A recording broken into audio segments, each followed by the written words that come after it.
प्रिय साधकों, प्रिय मित्रों, प्रिय दर्शकों, सभी को जय गुरुवर, जय महाकाल, जय मां आदिशक्ति।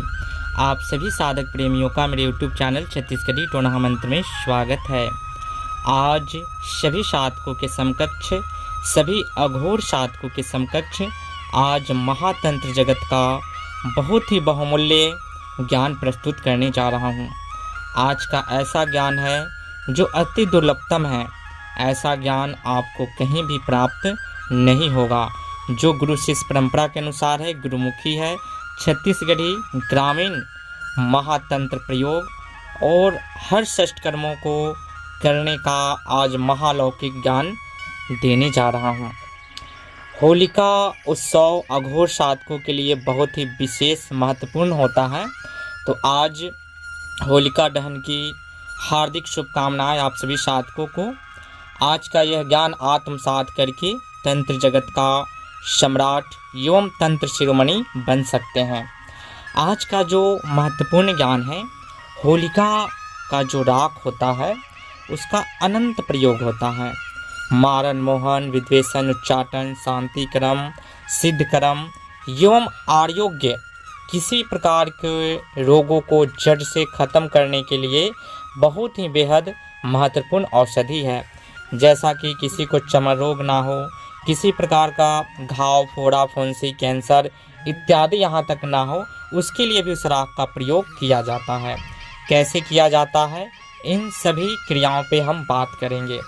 सर्वप्रथम आपको होलिका दहन की रात्रि अपने घर से 2 कंडे या लकड़ी जो भी हो, 2 लकड़ी कंडा ले करके 2 नारियल, हो सके तो बंगला पान, लौंग, इलायची लेकर के वहाँ पे पहुँचना है। कुछ पंचमनी मिठाई या कुछ पकवान जो आपके घर में बनते हो वो भी आप लेकर के वहाँ जा सकते हैं।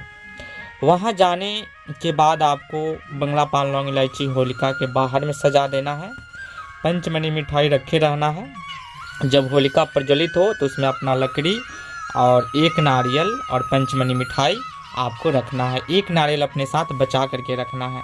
वहाँ पे आप उस समय भी तोड़ सकते हैं, तोड़ करके आ सकते हैं, या जब होलिका पूर्ण रूप उसका जब राख बन जाए तो 1 नारियल तोड़ करके आपको वहाँ से उस राख को लाना है। उस राख का अनंत प्रयोग है। वशीकरण करना हो, मारन करना हो, विद्वेषण करना हो, बाण मारना हो, या उस राख से बच्चों को या खुद स्वयं के शरीर में आप लगा करके अगर स्नान करेंगे तो इस होलिका से उस होलिका तक आपको घाव, फोड़ा, फुंसी इत्यादि नहीं होगा। साथ ही उस राख का प्रयोग यह भी होता है कि किसी के पेट में अचानक तंत्र द्वारा दर्द हो, ऐसे भी दर्द हो, तो थोड़ा सा नारियल या किसी भी तेल में बना करके थोड़ा सा राख डाल करके आप लगा देंगे वहाँ पे, तो वह ठीक हो जाएगा। साथ ही इसका प्रयोग छत्तीसगढ़ के अलावे बंगाल में एक अलग प्रथा है जो किया जाता है। जैसा कि आपने सुना होगा कि बंगाल में त्रिया लोग जो है किसी भी मनुष्य को चींटी, छिपकली, मधुमक्खी इत्यादि बना करके और माचिस के डिब्बे में कैद करके अपने टापू पे ले जा करते थे। तो इस होलिका के राख के माध्यम से मनुष्य को सूक्ष्म से सूक्ष्म जीव जंतु प्राणियों में भी बदलने का परंपरा है। इसके अलग मंत्र होते हैं जो मैं आने वाले समय में आप सभी साधकों के समकक्ष प्रस्तुत करूंगा। साथ ही एक हमारे छत्तीसगढ़ में या हर प्रांत में अभी गर्मी का मौसम आ रहा है, तो इसमें क्या किया जाता है कि जो भी मनुष्य या लोक लयिका जो भी हैं, जब एकांत में पड़ जाते हैं तो उसे प्रेतिन, भूतनी, शाकनी, डाकनी छुपा देती है।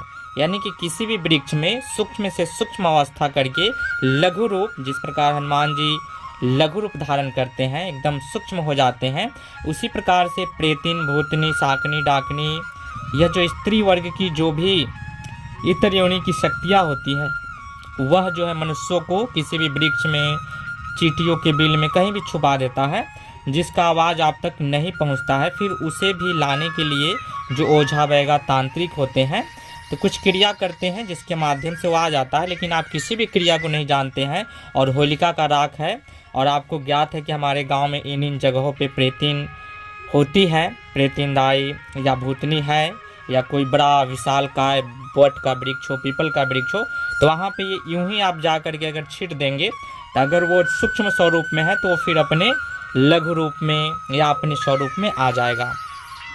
इसके आने वाले समय में एक मंत्र विधान प्रस्तुत करूँगा जिससे तंत्र और मंत्र दोनों के माध्यम से किसी भी व्यक्ति को किसी जीव में बनाया जाता है और उसको सूक्ष्म अधि सूक्ष्म से सूक्ष्म रूप धारण करके आप देख सकते हैं और फिर उसे लघु रूप में ला सकते हैं। इसका भी तंत्र में महालौकिक महागुप्त ज्ञान है जो मैं आप सभी साधकों के समकक्ष प्रस्तुत करूंगा।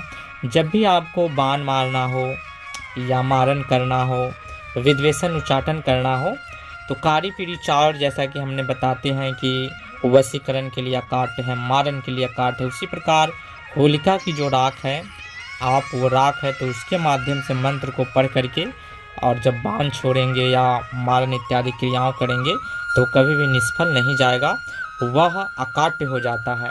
साथ ही किसी भी भूत प्रेत किसी प्रकार का झाड़ फूँक करना है तो आप इस राख के माध्यम से इस होलिका से उस होलिका तक आप झाड़ फूँक कर सकते हैं, फूंक मार सकते हैं राख के माध्यम से।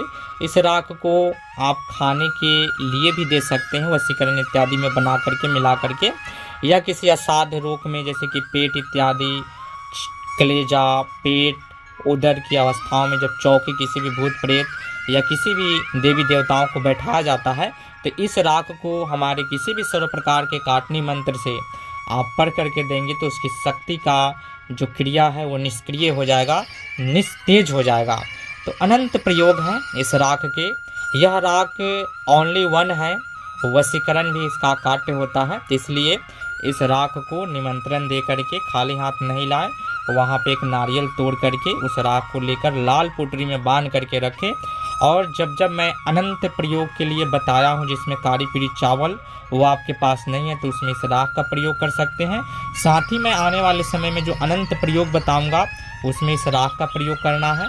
साथ ही जो 100 पैसरी रोग झाड़ने का जो हमने मंत्र दिया है उसमें भी आप इस राख का अभिमंत्रित करके और देने से व्यक्ति के असाध्य से असाध्य रोग को तत्काल तत्क्षण नष्ट किया जाता है।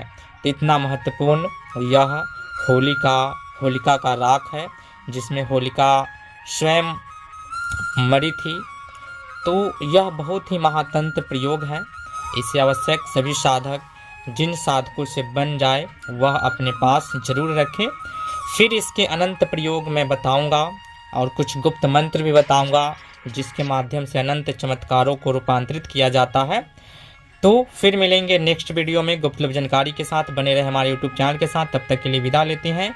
जय गुरुवर, जय महाकाल, जय मां आदिशक्ति, जय सनातन संस्कृति, सत्यमेव जयते।